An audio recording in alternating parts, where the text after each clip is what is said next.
시편 22편 1절부터 11절까지 제가 읽어보겠습니다. 내 하나님이여 내 하나님이여 어찌 나를 버리셨나이까. 어찌 나를 멀리하여 돕지 아니하옵시며 내 신음하는 소리를 듣지 아니하시나이까. 내 하나님이여 내가 낮에도 부르짖고 밤에도 잠잠치 아니하오나 응답지 아니하시나이다. 이스라엘의 찬송 중에 거하시는 주여 주는 거룩하시니이다. 우리 열조가 주께 의뢰하였고 의뢰하였으므로 저희를 건지셨나이다. 저희가 주께 부르짖어 구원을 얻고 주께 의뢰하여 수치를 당치 아니하였나이다. 나는 벌레요 사람이 아니라 사람의 회방거리요 백성의 조롱거리니이다. 나를 보는 자는 다 비웃으며 입술을 비죽이고 머리를 흔들며 말하되 저가 여호와께 의탁하니 구원하실걸 저를 기뻐하시니 건지실걸 하나이다. 오직 주께서 나를 모태에서 나오게 하시고 내 모친의 젖을 먹을 때에 의지하게 하셨나이다. 내가 날 때부터 주께 맡긴 바 되었고 모태에서 나올 때부터 주는 내 하나님이 되셨사오니 나를 멀리하지 마옵소서. 환난이 가깝고 도울 자 없나이다. 아멘. 우리는 다윗의 성공을 축하하고 다윗이 성공했던 것만을 기리기를 좋아합니다. 하나님의 사람들의 인생과 삶 속에서 그가 아름다웠고 그가 놀라운 열매를 맺었던 것에 우리는 관심을 기울이기를 좋아합니다. 욥기 같은 경우에 마지막에 욥이 갑절로 하나님께 받았더라 하는 것에 주목하기를 좋아하지만 욥이 고통과 고난 속에 인내의 세월을 보냈다는 것에 대하여는 생각하기를 싫어합니다. 다윗이 이스라엘의 두 번째 왕이 되어서 40년 동안 통치하고 그의 인생의 여러 가지 굴곡 속에서 살아왔지만 그가 인생을 잘 믿음 가운데 마감했다는 것은 주목하지만 그가 험난한 세월을 보냈다는 것은 주목하지 않습니다. 물론 다윗처럼 그렇게 심각하게 험난한 세월을 사는 사람은 드물 것입니다. 그럼에도 불구하고 우리가 때로는 인생 속에서 밑바닥까지 떨어질 수도 있다는 것을 기억하셔야 됩니다. 하나님께서 나를 안 돌보셔서가 아니라 우리가 밑바닥까지 때로는 떨어지는 가운데서라도 믿음의 용사로 믿음의 사람이 되기를 원하시는 겁니다. 하나님께서 나와 함께 하시면 우리는 세상에서 승승장구하고 살기만을 꿈꿀 수 있습니다. 하지만 하나님이 함께 하시는데 때로는 아골골짜기를 건너야 되고 때로는 험난한 길을 건너야 됩니다. 그래서 우리가 어려움을 당하는 시기 동안에 우리가 어려움의 시기를 더 길게 만들어 버릴 수도 있고 정금같이 나올 수 있습니다. 많은 사람들은 어려움의 시련의 때에 어려움의 때를 잘 넘기지 못하는 것을 봅니다. 거기에서 주저앉아 버릴 수가 있습니다. 그래서 오늘은 다윗이 기도했고 고백했던 시편 22편을 봅니다. 그 가운데 먼저 이제 9절 10절 말씀을 먼저 보고 전체 말씀을 살펴보겠습니다. 22편 9절 10절은 그렇게 말씀합니다. 오직 주께서 나를 모태에서 나오게 하시고 내 모친의 젖을 먹을 때에 의지하게 하셨나이다. 내가 날 때부터 주께 맡긴 바 되었고 모태에서 나올 때부터 주는 내 하나님이 되셨사오니. 다윗이 어떤 사람인가를 우리는 성경을 통해서 얼마간 알고 있습니다. 그는 어떤 사람이었냐 하면 집에서 내어버린 자식이고 버림받은 자식이었습니다. 그건 아시지요? 사무엘 선지자가 다윗의 집에 가서 기름을 부으려고 갔을 때에 사무엘 선지자 앞에 다윗의 아버지 이새가 아들들을 다 불러 모았습니다. 사무엘은 당시에 왕 같은 사람, 사사 같은 사람, 이스라엘의 지도자였습니다. 그렇게 유명한 사람, 대통령보다 10배는, 왕보다 몇 배는 더 중요한 사람이 왔습니다. 그때에 기본적으로 자신의 자녀를 다 불러 모으는데 다윗은 잊혀진 아들이었습니다. 그래서 나중에는 사무엘 선지자가 기름 부으려고 했는데 그 사람이 없어서 이새에게 묻습니다. 아들이 이게 다냐고. 아들이 이게 다냐고. 그랬더니 천덕꾸러기 하나가 저기 양 지키고 있다고 그러는 겁니다. 그 아들을 불러오게 해서 그 아들을 보았더니 하나님께서 기름 부음은 받는 그런 자였습니다. 그래서 그 아들 다윗에게 기름 부었습니다. 나중에 골리앗 사건이 벌어질 때도 아버지가 형들에게 갔다 오라 그러지만 형들에게 갔을 때 형들은 다윗을 멸시하고 천대합니다. 다윗은 기름 부음 받은 자이고 어릴 때부터 성령 충만한 아들이지만 집에서는 잊혀진 사람이고 버림받은 사람이고 그리고 멸시받고 천대받는 사람으로 살아왔습니다. 그래서 오히려 다윗은 양과 함께 양을 치면서 살기를 좋아했고 골리앗을 무너뜨리고 쓰러뜨릴 때도 사울왕 앞에 만나서 골리앗과 싸움이 사실은 무섭고 두렵지 않냐는 그러한 스토리 속에서 다윗은 이런 일은 내게 흔해 빠진 일이라고 이야기합니다. 암콤이 와서 양을 움켜쥐려 할 때 내가 가서 싸워서 떼트라내었다고.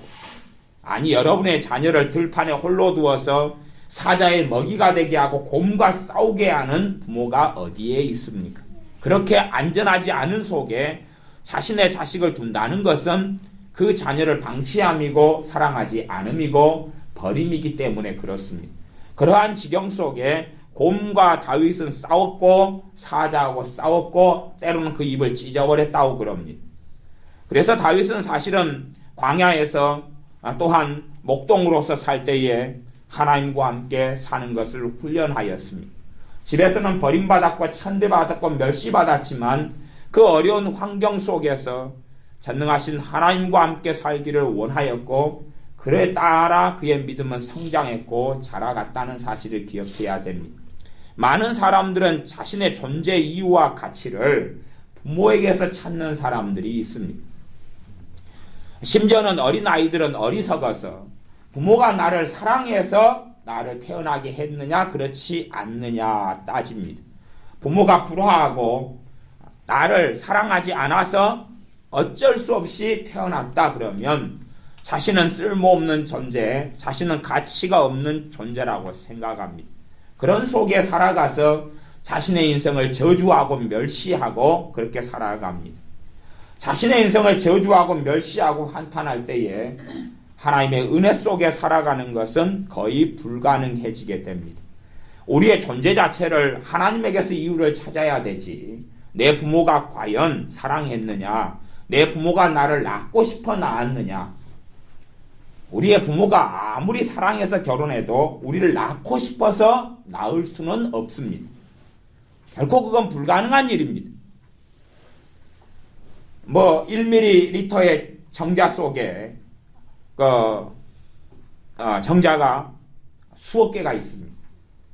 그럼 거기에서 콕 집어가지고 너 나와. 이 엄마 난자와 아빠 정자 속에 수억 개 속에 수십억 개 속에 너 콕 찍어서 너 말이야 너. 그렇게 할 만한 현미경도 없고 그렇게 볼 수도 없다 그 말이지. 그냥 사람 눈에 보기에는 우연처럼 어떤 정자와 어떤 난자가 그냥 만나서 결합되는 것.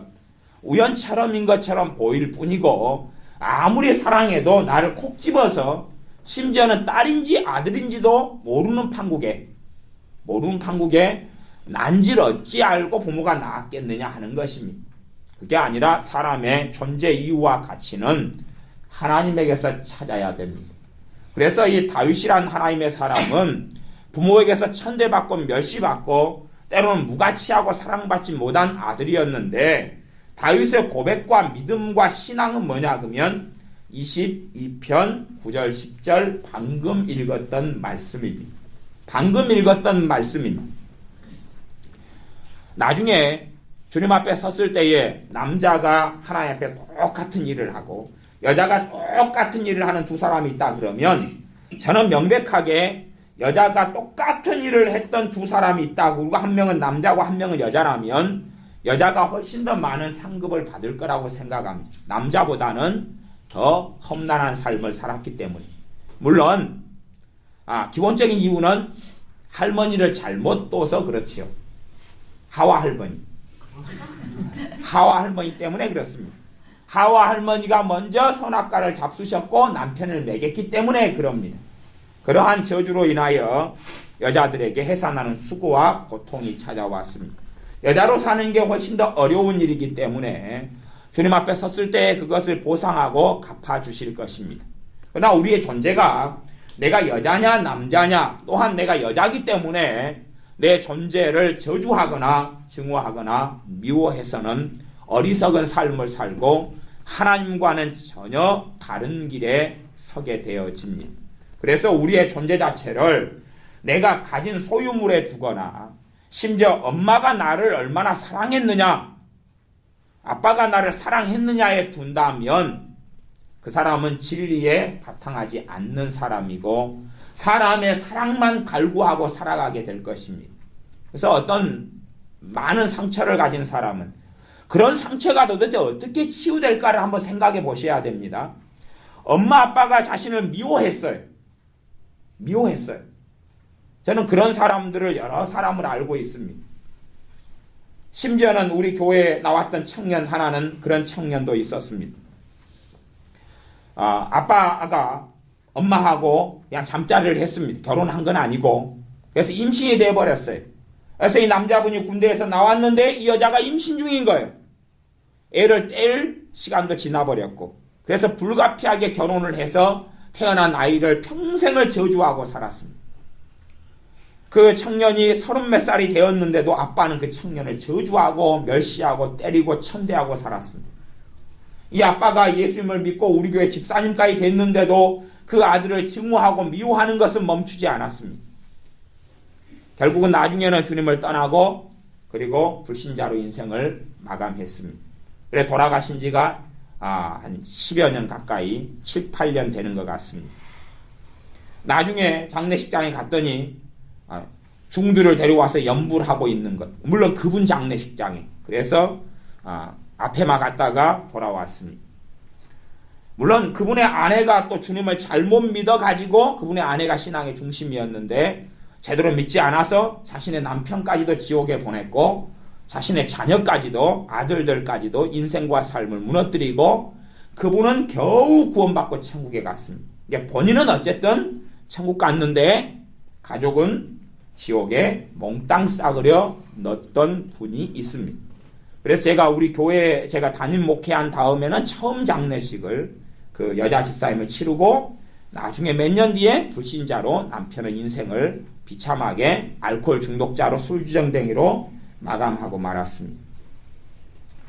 그런데 그 존재 이유를 그 아들이 내 부모가 나를 사랑했느냐에 두면 그 아들은 부모의 사랑을 평생 획득하지도 못했을 뿐만 아니라 이제 사랑을 찾아서 여행을 떠나야 될 겁니다. 어떤 여자가 나를 사랑해 줄까? 자식을 낳은 다음에 그 자식의 사랑을 갈구하는 사람이 되고 말 것입니다. 그것을 자신을 사랑할 사람을 찾아 떠나는 여행을 내적 치유의 여행이다 그러면 이상한 이야기가 됩니다. 그런 상처를 도대체 어떻게 치유할까요? 그래서 그런 이야기가 있습니다. 존재적 열등감이라는 이야기가 있습니다. 존재 자체를 싫어하고 미워하고 증오하는 사람. 나란 존재 자체에 대하여 하나님께 감사하지 못하는 사람. 그런 사람은 나무가 뿌리가 없는 나무와 비슷한 상황이 되어버리고 맙니다. 도대체 어디에 뿌리를 내립니까? 내 존재 자체에 대하여 감사가 없는 사람. 어떻게 살아가지요? 내 존재 자체에 대해서 무가치함을 느끼는 사람. 아니 무가치한 사람을 위해서 주님이 십자가에 죽으셨다는 이야기입니까? 쓸모없는 사람을 위해 십자가에 죽으셨다는 이야기입니까? 물론 어느 때가 되면 천하 만국을 회복하시며 모든 동물과 식물을 다 회복하실 겁니다만은 주님께서는 개를 위해서 피를 흘리신 것은 아닙니다. 개와 돼지의 죄를 담당하시기 위하여 십자가에서 죽으신 것은 아닙니다. 주님의 참새를 위하여 십자가에 죽으신 건 아니고 독수리를 구원하기 위하여 피를 흘리신 것이 아닙니다. 그들의 생명도 중요하지만 성경엔 동물 애호론자는 없습니다. 하나님은 동물 애호론을 옹호하시는 게 아니라 오히려 사람들의 죗값으로 짐승을 제물로 바치는 길을 하나님은 선택하시지 동물 애호자가 되지 않습니다. 눈에 띄는 것은 다 잡아먹을 만큼 다 잡아먹고 살기를 원하시죠. 식물로 동물을 주셨다는 이야기입니다. 그래서 우리의 존재 가치를 내 부모가 나를 얼마나 사랑하느냐에 어릴 때부터 사람들은 매여서 살아갑니다. 그러다 보니까 부모가 자기를 사랑해주지 않고 자기를 사랑할 사람들을 나름대로 못 만났다 싶으면 그러면 자신의 존재에 대해서 감사하지도 않고 하나님을 찬양하지도 않고 경배하지도 않고 인생을 저주하고 살아갑니다. 어떤 사람은 저주하고 살아가지만 그걸 모를 수 있어요. 모르는데 아주 성경적으로 덮어씌우는 방법 중에 하나는 뭐냐 그러면 빨리 죽어 천국 가고 싶다 하는 겁니다. 빨리 죽어 천국 가고 싶다는 거죠. 너무 어렵고 힘들기 때문에 빨리 죽어서 천국 가고 싶다 하는 그 속으로 깊이 파고 들어가면 내 인생은 비천하고 쓸모가 없다는 겁니다. 나아가서 내 인생에 쓸모가 없다는 것은 하나님 보시기에 무가치하다는 것이죠. 아니, 하나님 보실 때 나를 가치 있게 보시는데 내가 나를 쓸모없다 여기면 하나님하고 코드가 맞습니까? 안 맞습니까? 안 맞지요. 아니, 쓸모없는 나를 위해 십자가에 죽으실 리는 없잖아요, 주님께서. 쓸모없는 나를 정말로 죄의 문제 때문에 내가 쓸모없을지는 몰라도 하나님 눈에는 사실은 내 영혼이 가치가 있고 귀하다는 이야기입니다. 그래서 주님께 십자가에 죽으시는 거고 부르시는 거죠. 가치가 있기 때문에 잃어버린 양 하나 때문에 그렇게 헤매면서 그 양을 찾으러 다니는 것 아닙니까? 그런데 우리가 우리의 인생에 대해서 하나님께 감사가 없다면 나아가서 내가 이 땅에 태어남에 대하여 단지 비교적으로 내가 북한에 태어났느냐 한국에 태어났느냐 아니면 아프리카에 태어났느냐 대한민국에 태어났느냐에 대한 비교적인 감사 말고 내 존재 자체에 대해서 하나님께 감사함이 없다면 사실은 내 안에는 심각한 독소가 일고 있는 삶을 살아왔을 가능성이 굉장히 농후합니다. 그런 사람은 자주 허무감이 들어올 수밖에 없고 자주 외로움과 쓸쓸함이 들어올 수밖에 없고 마음에 방황이 생길 수밖에 없는데 그것은 내 존재에 대한 무가치함 때문에 그렇습니다. 어떤 분들은 남편의 전화 연락 문자 주는 것만 계속 기다리는 그러한 여자분들이 있습니다. 그 속에 여러 가지 이유가 있겠지만 정말로 많은 이유 중에 하나는 자신의 존재를 남편의 사랑을 받음을 통하여 존재 가치가 인정받고 싶은 거예요. 물론 남편이 너는 가치 있어 이뻐 그런다 해서 거기에 다 넘어가는 건 아니죠. 솔직한 이야기로 존재 자체에 대해서 인정하지 못하는 사람은 객관적으로 주변 사람이 너 이쁘게 생겼어 귀엽게 생겼네 그래도 나는 그렇지 않아 그러거든. 존재 자체에 대해서 인정을 못하면 나에 대해서 하나님께 감사할 수 없다면 많은 문제가 거기에서 생겨납니다. 내 자신의 무가치한 내가 우리 주님께 뿌리를 내릴 수는 없어요. 내가 포도나무도 아니고 무화과나무도 아니고 감람나무도 아니고 쓸모없는 가시와 엉겅퀴에 지나지 않는다면 가시와 엉겅퀴를 밭에다가 심을 리는 없는 것처럼 내가 주님의 사랑을 사실은 어떻게 받아들일 수 있느냐 할 때에 자신의 존재에 대해서 거부하고 거절하고 무가치하게 여기는 사람은 주님의 사랑을 받아들일 수 있는 통로 자체가 막혔다고 보셔야 돼요. 문제는 그것일 경우가 굉장히 많으셔요. 어떤 분이 제게 그렇게 물어요. 저는 하나님의 사랑이 느껴지지 않아요. 주님의 사랑이 느껴지지 않아요. 주님이 나를 사랑하시지 않는 것 같아요. 그래서 제가 이야기합니다. 집사님을 사랑하지 않는다는 이야기를 성경에서 좀 찾아주세요. 그러면 제가 아멘 해드릴게요. 찾아주세요. 때로는 집사님이 세리처럼, 죄인처럼, 창기처럼 그럴 수 있는데 안 부르고 안 사랑한다는 것을 찾아주세요. 찾아주세요. 그러면 제가 믿어드릴게요. 그분은 사실은 하나님의 사랑을 본인 자신이 거절하고 거부하고 있는 거예요. 직접 대놓고 나는 하나님의 사랑을 안 받아요 라고 이야기하는 건 아니지만 자신의 존재의 가치를 전혀 주님 안에서 찾지 못하는 사람, 주님 안에서 발견하지 못하는 사람, 그래서 주님 앞에서 자신이 참 포도나무요 돌감람나무가 참 감람나무에 접붙임 받아서 가치 있는 존재가 되었다는 것을 인정할 수 없는 사람, 그런 사람은 나의 나된 것에 대하여 하나님께 감사하지 않겠지. 내가 이 땅에 태어난 것에 대하여 감사하지 않겠지.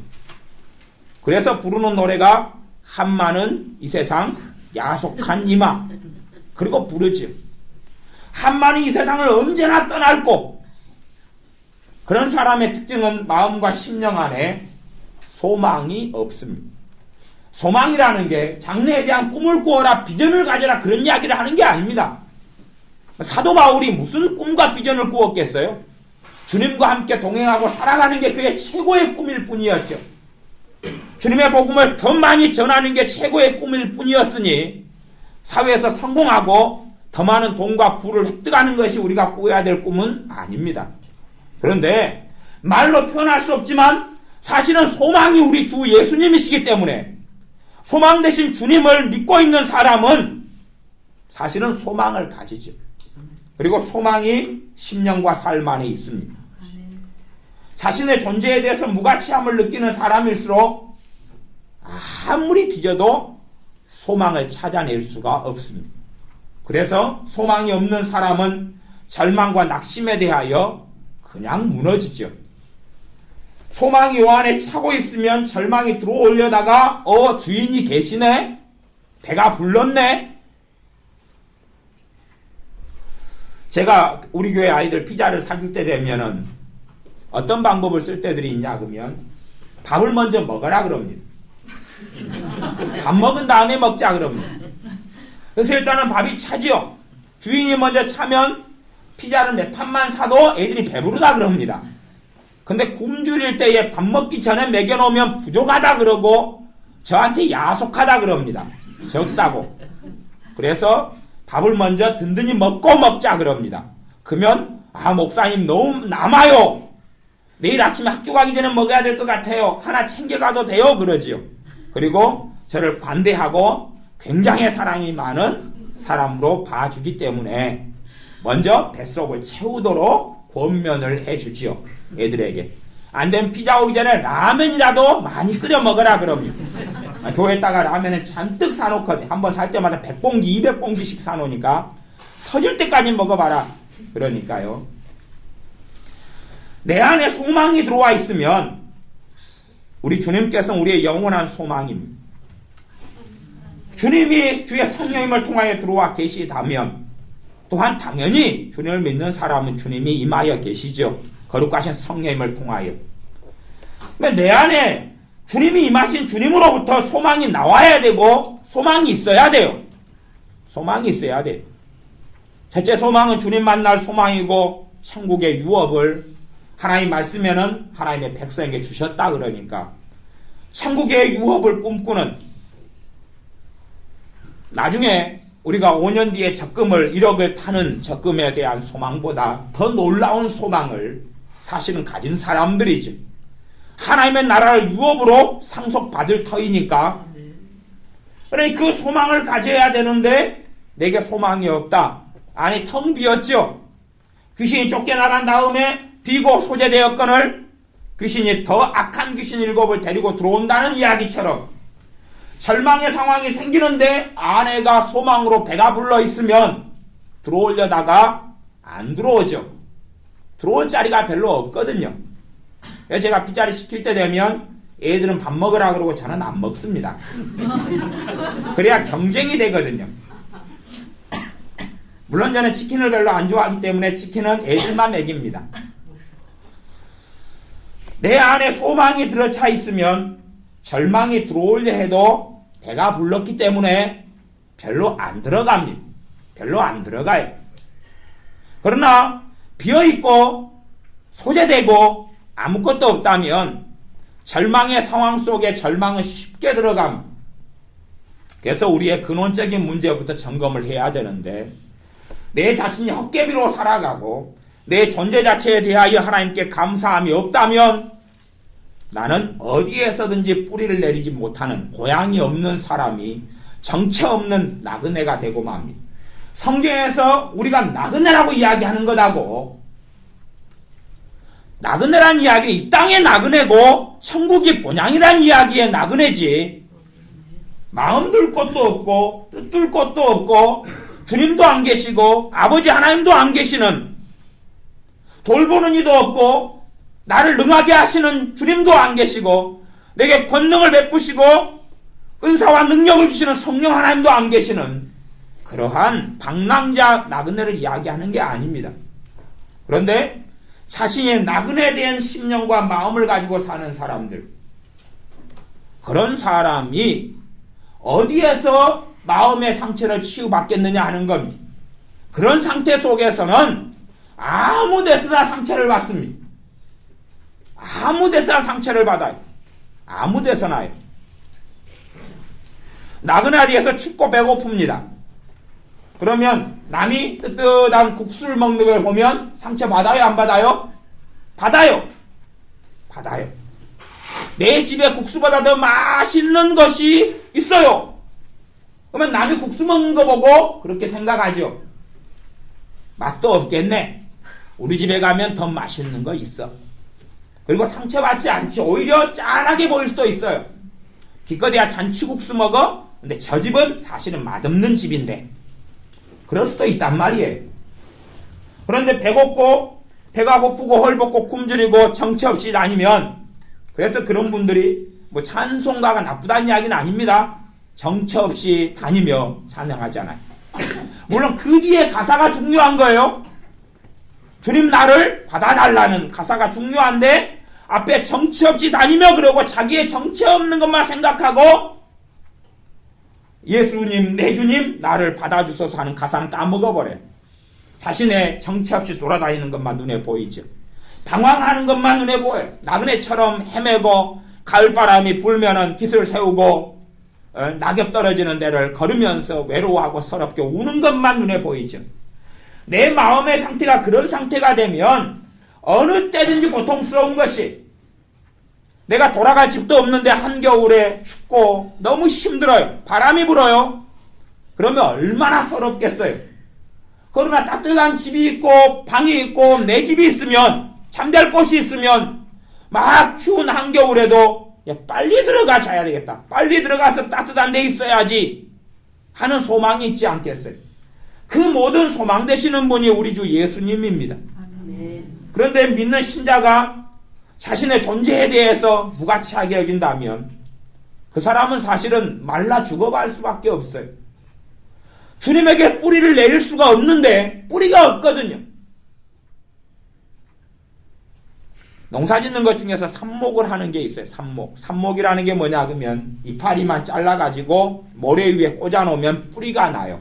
그런 식물들이 있어요. 북하도 그렇게 키우고 동백도 그렇게 키우고 여러 종류를 그렇게 해서 번식을 시킵니다. 삽목이라는 번식법으로 번식을 시켜요. 그런데 북한을 잘라서 잎하고 좀 잘라가지고 흙 속에다 묻어두면 뿌리가 나야 돼요. 그래야지 포트에 옮겨 심고 국화를 키울 수 있어요. 뿌리가 안 나버리면 죽는 거예요. 썩어버리고 말아요. 우리가 주님에게서 뿌리를 내리지 않으면 어디에서 그 사랑을 끌어올리고 어디에서 능력을 끌어올리고 어디에서 물과 양분을 공급받느냐 하는 이야기. 내가 세상에서는 죄인이어서 쓸모가 없을지 몰라도 주님께 내가 접이 붙여진 다음에는 무가치한 사람도 아니고 쓸모없는 사람이 아니어서 베드로 사도를 통하여 하나님께서 말씀하시는 것은 너희가 왕같은 제사장이다라고 말씀하셔요. 하나님의 말씀이 우리 심령 가운데 꽂혀 깊은 데까지 들어오는 것은 쉽지는 않을 겁니다. 내가 나를 천덕꾸러기로 알고 집에서 방황하고 살고 엄마 아빠가 나를 저주하고 싫어하고 나를 멸시하는 삶 속에서 내가 오래 살아왔다면 내게 그것이 진리처럼 굳어졌을 거기 때문에 이놈을 쫓아내야 되지요. 내가 진리처럼 받아들이고 경험하고 살아왔던 그것을 이제 무너뜨려야 됩니다. 그걸 무너뜨리지 않는 가운데서는 안 되는 것입니다. 그래서 너희는 마음의 변화를 받으라. 그게 로마서 12장 2절입니다. 마음의 변화를 받으라. 마음의 변화를 받아서 하나님의 기뻐하시고 온전하 선하시고 기뻐하시고 온전하신 뜻이 무엇인지 분별하도록 하라. 물론 수식어는 우리 개역성경하고 사실은 킹제임스 번역이나 NIV나 NASB나 헬라어나 번역은 좀 다릅니다. 어떻게 하시면 되냐 그러면 하나님의 선하신 것을 분별하고 하나님의 온전하신 뜻을 분별하고 하나님의 기뻐하신 뜻을 분별하도록 하라 그렇게 나온 거예요. 선하심이 무엇인지 분별하고 온전한 뜻이 무엇인지 분별하고 하나님이 무엇을 기뻐하시는지 분별하라 그런 것이죠. 나중에 뜻이 모든 걸 받는 단어가 아니고 이해 못하시는 분들은 괜찮습니다. 나중에 혼자 공부하십시오. 우리가 하나님의 말씀이 내 안에 들어와가지고 내가 천덕꾸러기요 쓸모없는 존재고 내가 무가치한 것이라는 것이 마음의 변화를 받으라는 것은 이제 예수님 안에서 내가 하나님의 누가 됐어요? 자녀가 됐어요. 어떤 아이가 고아였어요. 고아인데 아프리카에서 고아였어요. 아프리카의 고아는 돌봄을 받지 못합니다. 복지사회가 아니기 때문에. 그리고 남의 쓰레기통을 뒤져서 음식물을 좀 먹더라도 또 더 힘센 애들이 있어요. 고아 중에서 털을 잡은 더 큰 애들이 그것도 빼트라 먹어요. 그리고 애들을 잡아다가 때로는 구걸을 시키기도 하고 소매치기를 시키기도 해요. 그렇게 떠돌아다니면서 있는 고아가 어느 때에 양부모를 만났어요. 양부모가 보고 불쌍하고 또한 사랑해서 자녀를 삼았어요. 그 다음에는 이제 과거에 쓸모없는 고아가 이제는 자식이 되었지요. 자식이 되었어요. 자식이 된 다음에 그 아이가 집에서 생활하는데 너무나 착하게 생활하는 거예요. 양부모가 생각했어요. 야, 정말로 착한 애를 자식으로 삼았구나. 그래서 어느 날 냉장고 앞을 얘가 서성해요. 그래서 한참 기다렸던 얘가 망설이다가 한마디 해요. 어머니, 냉장고에 있는 바나나 먹어도 돼요? 그래서 그래 먹어라. 먹었어요. 이틀 지난 다음에 애가 냉장고 앞을 서성해요. 그래서 니 뭐 하고 싶은 말이 있냐? 그랬더니 어머니 저 케이크 먹어도 돼요? 그래서 먹어라. 그랬어요. 또 3일 지난 다음에 냉장고 앞을 서성해요.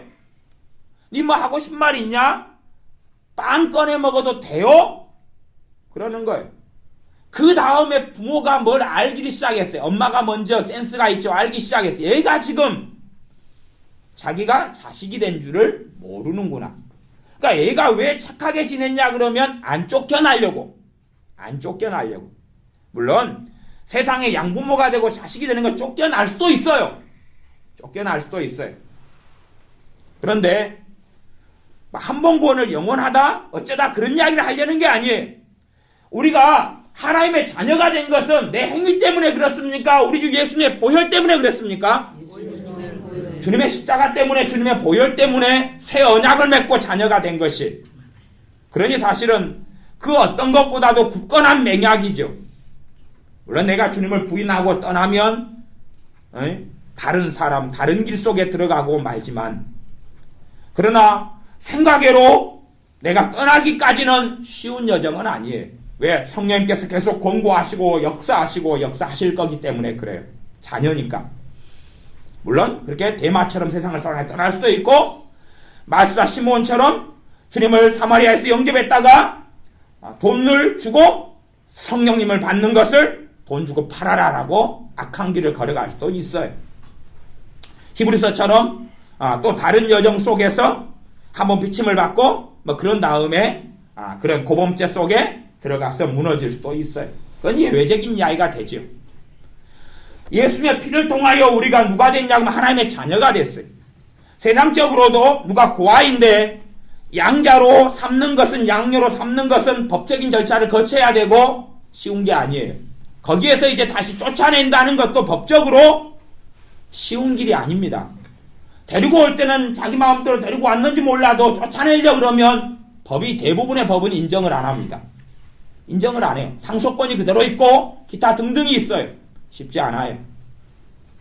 문제가 되는 건 뭐냐 그러면 우리 아버지 하나님을 우리가 알고 있고 우리 주 예수님을 알고 있기 때문에 어느 정도는 알고 있기 때문에 인간의 부모보다는 훨씬 더 자비로우시고 사랑이 많으시고 인애가 크시사 돌이켜 재앙을 내리지 않게 하려는 하나님의 뜻을 하나님의 은혜를 요나 선지자가 알고 고백했던 것처럼 우리가 섬기는 하나님이 그런 분이라는 사실을 알고 있습니다.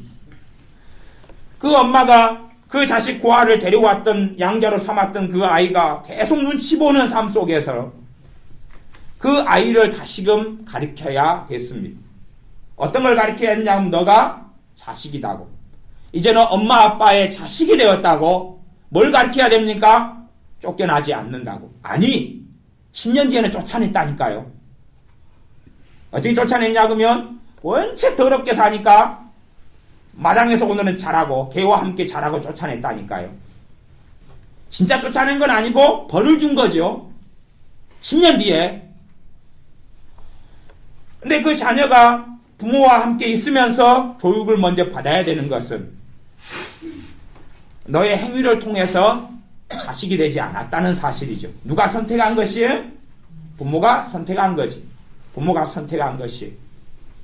물론 성경의 하나님의 예정이라는 교리는 굉장히 어려운 교리입니다. 그리고 그 교리는 믿음의 원리를 떠나는 교리는 아니에요. 그래서 제가 어렵다 그랬어요. 예정 교리는 꽤 어려운 교리입니다. 잘 풀어야지 좋고 제대로 설명하고 풀지 않으면 꽤 위험하게 될 수도 있죠. 근데 어쨌든 하나님의 선택이고 부르심에 대한 이야기가 성경에 나와 있어요. 그렇게 우리를 하나님께서 선택하여 부르셨어요. 물론 우리를 선택하는 것은 다른 사람을 부르지 않는 것은 우리를 통하여 다른 이들을 부르려 하심이에요. 하나님의 선택은 누구를 부르고 누구를 멸망시키려는 선택은 아니에요. 아브라함을 부르셔서 아브라함의 후손들을 구원하려 하심이고 아브라함을 부르셔서 롯을 구원하려 하심이고 또한 이삭을 부르셔서 이삭의 형제들을 구원하려 하심이고 이스마엘 같은 그 후손들을 야곱을 부르셔서 요셉을 부르셔서 다른 사람들을 구원하려 하시는 선택이에요. 요나를 선택해 부르시는 것은 요나를 통해서 니느웨를 구원하시려는 부르심이고 사도 바울을 선택하시는 것은 그를 통하여 이방 사람들을 구원하시려는 선택이죠. 사도들을 선택하신 것은 사도들을 통하여 전 세계의 복음을 전하려 하시는 하나님의 부르심의 선택이지요. 그러니 누구를 선택했다는 것이 누구를 멸망시키기로 예정했다는 그러한 어리석은 이후의 예정론은 될 수가 없다 하는 사실. 제가 성경적으로 말씀드리는 것이 하나님께서 우리를 부르셨어요. 내 행함이나 내 선함이 아니라 주님의 복음을 통하여 우리를 부르셨어요. 거기에 우리는 그렇게 하겠습니다라고 대답했어요. 나는 하나님의 자녀가 되겠습니다. 나는 예수님의 사람이 되겠습니다. 그리고 그 안에 예수님 안에 들어옵니다. 거기에서 우리는 자꾸만 그 고아가 양자됐던 아이처럼 그래서 착하게 살아가지요. 착하게 살아가지요. 마음에 안 들면 쫓겨날까봐, 마음에 안 들면 버림받을까봐 예의 바르게 착하게. 그래서 그 아이는 밥을 먹을 때도 엄마 아빠 맛있게 먹겠습니다. 그리고 먹죠. 그렇게 먹는 자식은 굉장히 의심을 한번 해봐야 돼. 교육을 시켜서 그럴 수도 있지만 엄마 아빠 맛있게 먹겠습니다. 그리고 먹고 잘 먹었습니다. 숟가락을 내려놓고 그런 자식이 굉장히 예의 바를 수도 있지만 한편으로는 그 자식의 행위에 의하여 부모 자식 간의 관계를 유지하려고 하는 것. 다시 말하면 우리의 행위를 의지하여서 하나님 관계를 유지해 가려는 것이, 하나님 관계를 유지해 가는 것은 내 행위에 있는 게 아니라 주님의 십자가에 있는 것이, 주님께서 피 흘려 주심에 있고 하나님의 사랑 때문에 있는 것이. 근데 우리는 우리의 행위를 의지하여서 자요, 제가 문제를 내보겠습니다. 꽤 어려운 문제입니다. 굉장히 어려운 문제입니다. 여러분이 여러분 자식을 버리기가 쉬울까요? 하나님이 하나님의 자식을 버리기가 쉬울까요? 우리가 버리기가 쉬워요. 여러분이 여러분 자식 버리기가 하나님이 하나님의 자녀를 버리는 것보다 100배, 1000배가 쉽습니다. 그걸 이해 못하시는 분들은 변태입니다. 그 문제 틀리시는 분들은 공부를 진짜 못하는 분들입니다. 여러분이 여러분 자녀를 완전히 버려버리고 호적에서 파버리는 것보다 예수의 피로 구원한 그 자녀를 하나님이 버리는 것이 1000배, 10,000배가 어렵다는 가장 기본적인 사실을 이해하셔야 됩니다. 그걸 이해하지 못하시는 분들은 유감스럽게 큰 병이 드신 분들이기 때문에 꼭 중환자실에 입원을 하시기를 권면해 드리거나 정신과 치료를 꼭 받으시기를 권해 드립니다. 왜냐하면 부모 자식 간의 관계는 사실은 자식이 준 것도 없이 그냥 나와가지고 일방적인 사랑을 주로 하는 것입니다. 일방적 사랑을 주로 하는 것이 어떠한 특별한 육체로 맺어진 것이지만은 특별한 어떤 언약의 변수는 없어요. 그러나 우리가 하나님의 자녀가 되는 것은 우리 주님을 통하여 언약을 맺어서 그렇습니다. 우리 주님께서 언약의 중보가 되시고 또한 우리의 중보가 되시기 때문에 가능했던 일입니다. 우리 주님의 십자가는 우리 주님의 보혈은 무너지지 않고 깨지지 않고 영원한 능력의 피가 됩니다. 주님의 살과 피를 통하여 하나님의 나라에 들어가고 하나님의 자녀가 되었습니다. 거기에서 쫓겨난다는 것은 내가 내 자식을 버리는 것보다 1000배, 10,000배가 사실은 어려운 일입니다. 여러분이 가만히 생각해 보십시오. 제가 지금 이상한 이야기를 하는지 생각해 보셔야 됩니다. 머리가 있으면 머리는 본드로 달고 있거나 박치기를 하려고 그러거나 화장을 하려고 얼굴을 달고 있고 머리를 달고 있는 게 아닙니다. 머리를 볶으려고 그러니까 머리카락이 필요해서 머리를 달고 있고 그러는 건 아니니까 꼭 생각을 해 보셔야 됩니다. 하나님의 자녀에서 쫓겨나는 것은 내가 내 자녀를 버리는 것보다 여러분이 성경 구절을 알고 있죠? 부모가 자기 젖먹이 자식을 버릴지언정 나는 너희를 버리지 아니하겠다. 부모가 자기 젖먹이 자식은 최고 이쁠 때 최고 사랑스러울 때 잊어버릴지언정. 그래서 구약 성경에는 자식을 삶아 먹은 이야기들이 여러 차례가 있습니다. 가위바위보 졌네. 네 자식 먼저 삶아 먹고 배고프니까 이긴 사람이 이제 너무 자식 같이 삶아 먹은 다음에 그 다음에 이제 이긴 사람 자식을 삶아 먹어야 되는데 안 내놓으니까 고발을 했죠. 왕 앞에 가서 고발했잖아요. 그래서 이 옆에 내가 가위바위보를 해가지고 가위바위보는 성경에 안 나왔습니다. 근데 그런 비슷한 걸 했겠죠.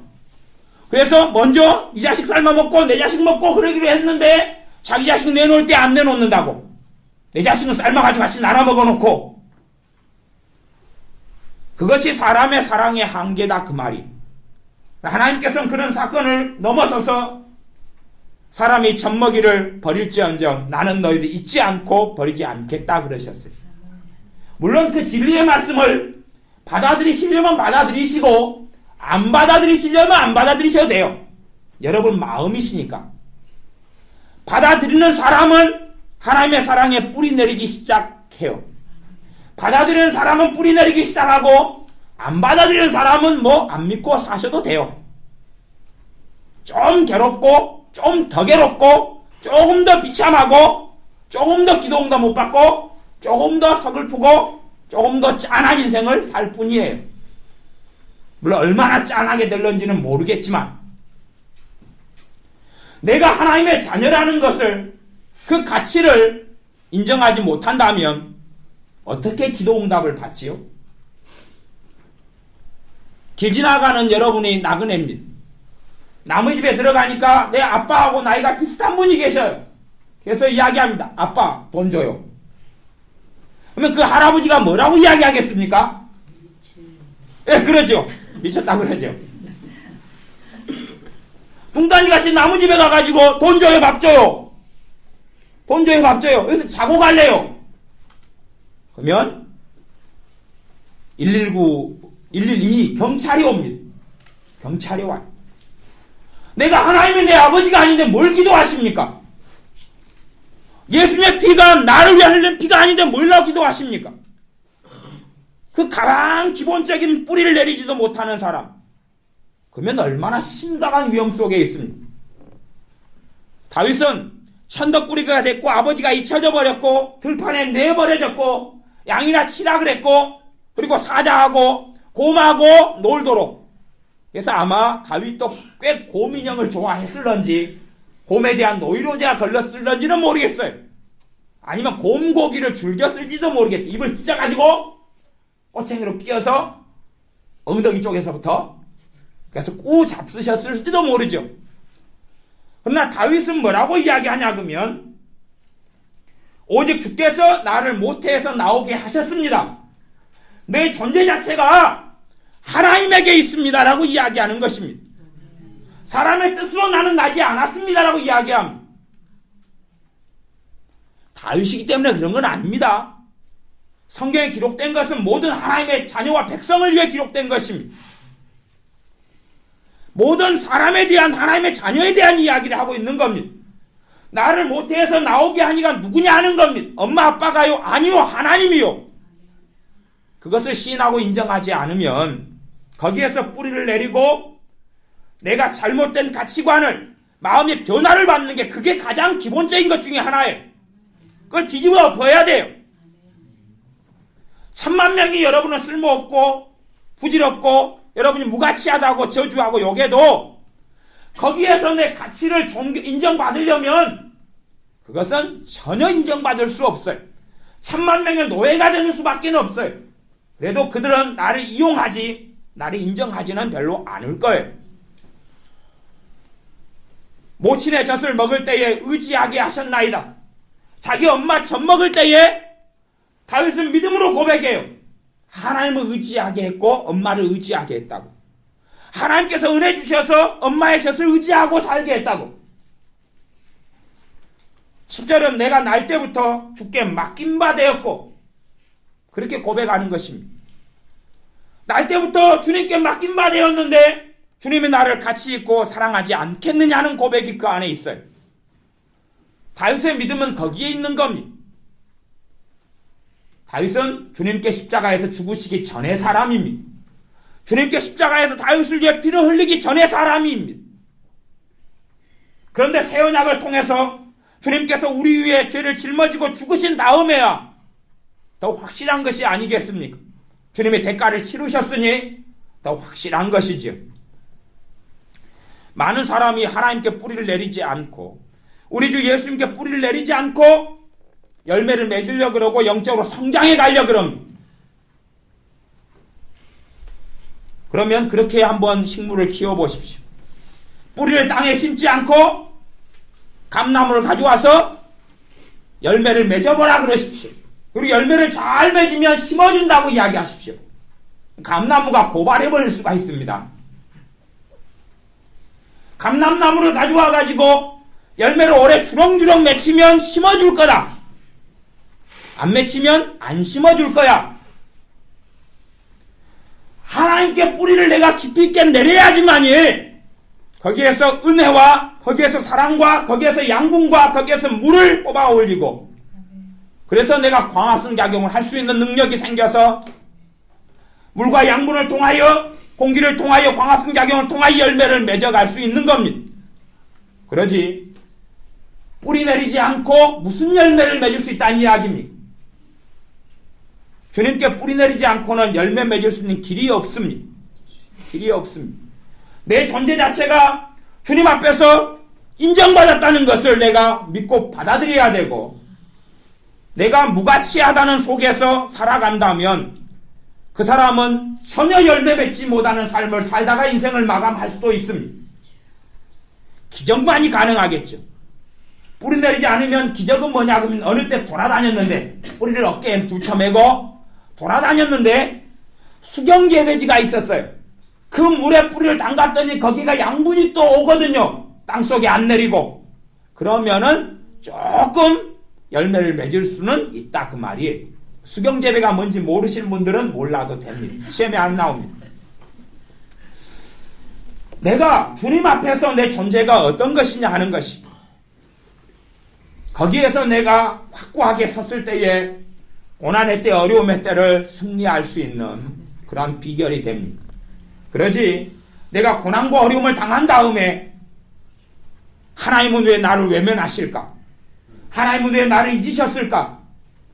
하나님 앞에는 내가 가치가 그렇게 없는가? 여러분이 자녀를 한 3명 낳았습니다. 그래서 한 자녀는 빵점, 한 자녀는 30점, 한 자녀는 80점의 성적을 맞아옵니다. 빵점이 되는 인내가 대단해서 끝까지 빵점을 맞아옵니다.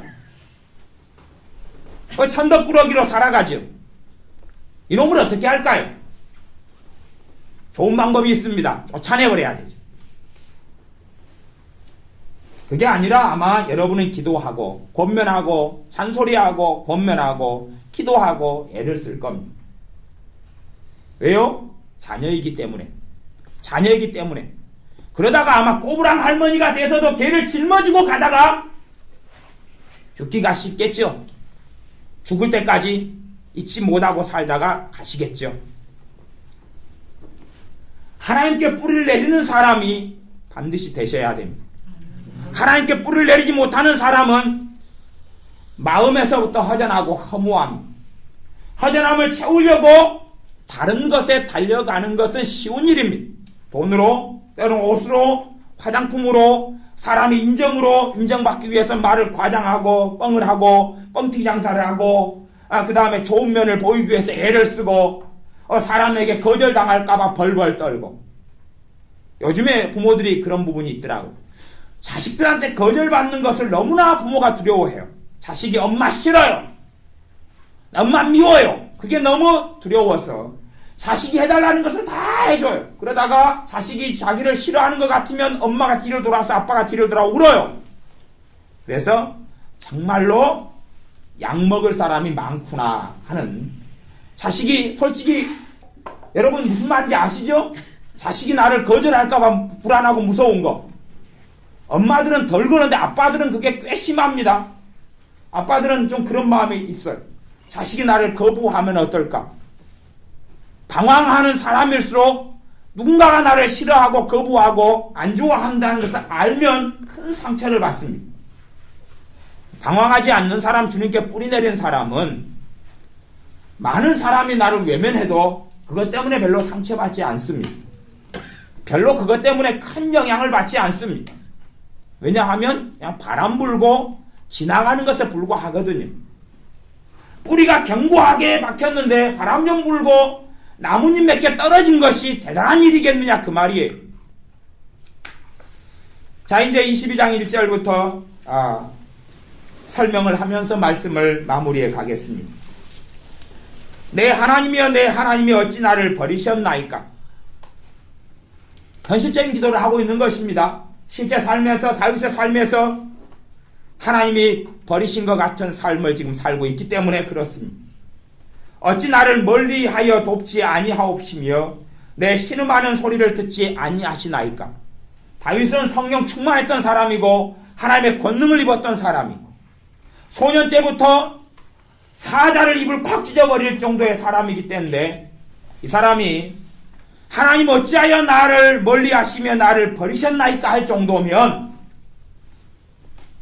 조금 고난일까요? 아니면은 그냥 아주 심각 고난일까요? 아주 됐다 심각한 고난이죠. 아마 우리 가운데 이 정도를 맛보고 살만한 사람은 좀 적을 거고, 아니 맛만 좀 보는 사람은 우리 가운데 대부분일 수 있어요. 맛은. 여기서 그냥 이걸로 그냥 정찬을 해가지고 3년간 먹어버릴 사람은 드물 거예요. 하나님 어찌하여 나를 버리셨나이까 할 정도의 상황 속에 어떤 사람이요? 믿음이 충만한 사람이. 그런 정도의 상황 속에 몇 년을 살아버리는 사람은 별로 없을 거예요.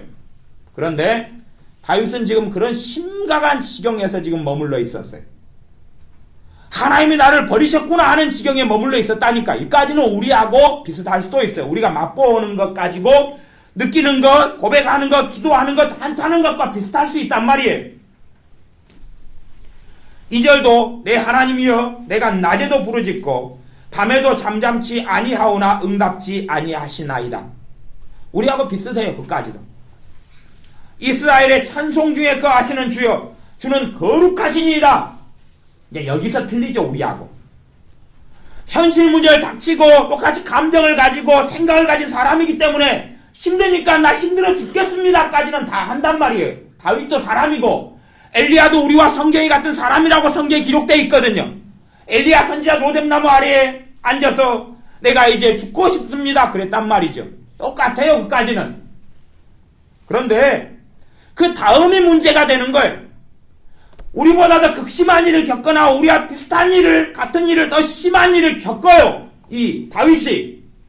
그런데 3절은 이스라엘의 찬송 중에 거하시는 주여 그래. 여기에서 어떤 의미를 담고 있냐 그러면 하나님을 찬양하고 있다는 의미를 담고 있어요. 다윗의 심령 속에 절망과 좌절과 하나님이 나를 버린 것 같은 삶이지만 이스라엘의 찬송 중에 거하시는 주여 그 말은 자신의 찬양을 통하여 주님을 뵙게 된다는 것을 담고 있어요. 주여 주는 거룩하시니이다. 우리는 그렇게 해야지요. 하나님 싫어. 하나님은 째째하셔. 하나님은 왜 응답 안 하셔? 하나님은 나를 잊으셨어까지는 맞는데 하나님은 거룩하시다 그래요. 다시 이야기하면 환경의 어려움의 책임을 하나님께 돌리지 않는다는 이야기예요. 하나님 책임이야가 아니에요. 하나님은 거룩하시는데 왜 하나님이 책임질 일을 하시겠어요? 책임질 일은 하나님이 책임지시고 역사하실 건 역사하신다는 이야기예요. 하나님 무책임한 분이 아니시기 때문에 하나님은 거룩하시다고 고백합니다. 4절은 그렇게 갑니다. 우리 열조라는 이야기는 모든 조상을 이야기하는 게 아니고 믿음으로 살아갔던 믿음의 선진을 이야기합니다. 우리 열조가 주께 의뢰하였고 의뢰하였으므로 저희를 건지셨나이다. 의뢰하였다는 게 두 번이 나옵니다. 한 번 의뢰하고 찾는데 열매가 맺히지 않았고 그럼에도 더 의뢰했다는 이야기예요. 그때에 건지셨고 구원하셨고 응답하셨다는 이야기를 합니다. 그러니 이 하나님의 사람 다윗은 이 절망 속에서 자기 문제 속에 계속 들어가는 것을 멈추었어요. 멈추고 어디로 갑니까? 자신의 조상들의 경험과 신앙생활 속에 들어가서 조상들이 하나님을 만났고 하나님을 의뢰했으므로 응답받은 그 진리 속에 이 사람은 들어가요. 우리는 문제를 닥치면 문제를 가지고 하얀 띠를 머리에 두릅니다. 그까지는 좋아요. 데모하겠다는 것이니까. 데모하려고 폼 잡다가 유부를 깔고 덮고 눕죠. 그리고 소리를 냅니다. 아파 죽겠다고. 그게 다른 점이죠. 문제를 우리는 만나고 어려움을 만난 다음에 그 속에 우리는 파고 들어가 버리고 그래서 그 절망을 한 10일 동안 머리에 띠를 두르고 누워서 헤매고 이 하나님의 사람은 말씀 속에 들어가서 우리 열조가 주께 의뢰하였고 의뢰하였으므로 저희를 건지셨나이다라고 고백하고 그 속에 들어갑니다. 하나님의 살아계심과 하나님의 능력 주심과 하나님의 응답하심 속에 눈을 맞춰요. 우리하고 똑같은 문제를 당하고 성경이 같으니까 아니 누가 바늘로 찔렸는데 다윗은 상큼하네? 뭐 그랬겠어요? 누가 망치로 머리를 때렸는데 시원하네 그랬겠어요? 아파 죽겠다 그랬죠?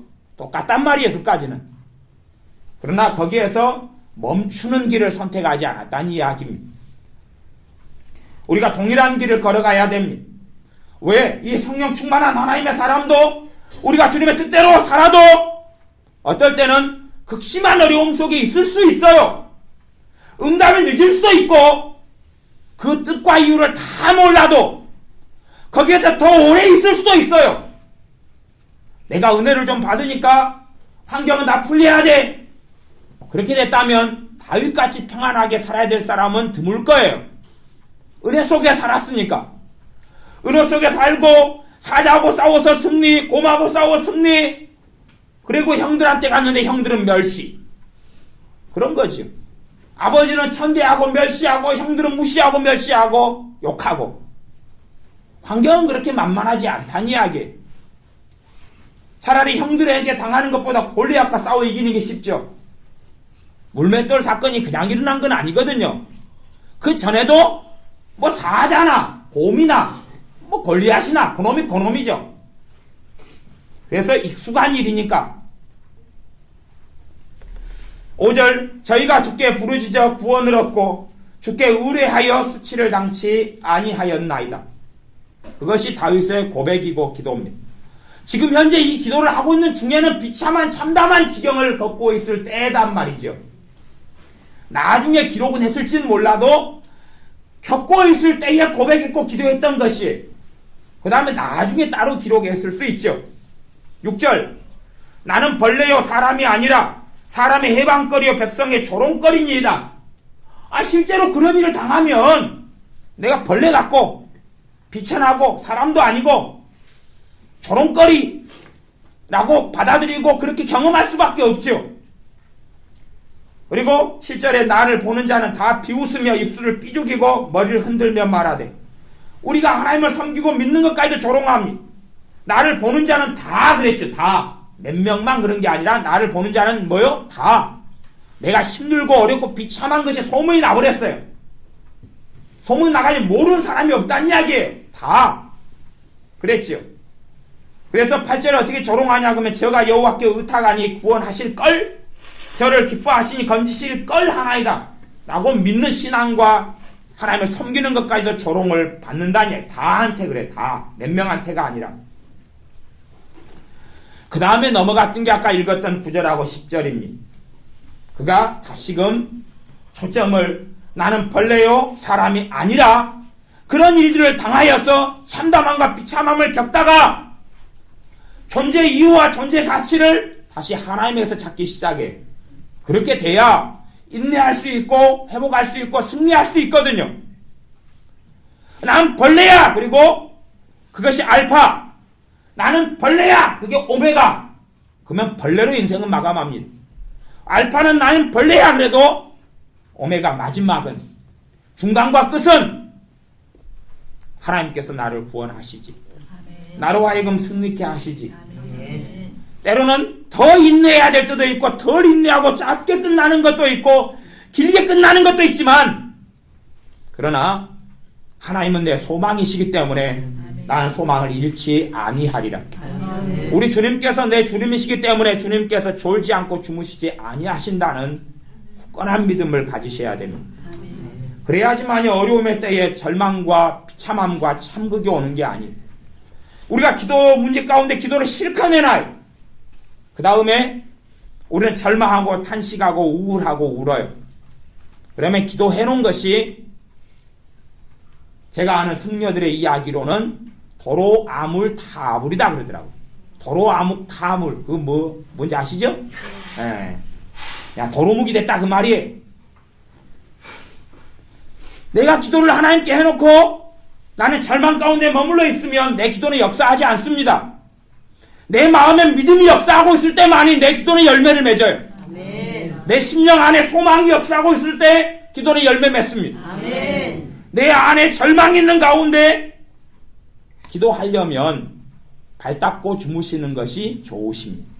발 닦고 주무시는 게 응답을 더 받는 길이에요. 왜냐 그러면 발 닦고 주무시면 잠자는 동안은 걱정을 해요 안 해요?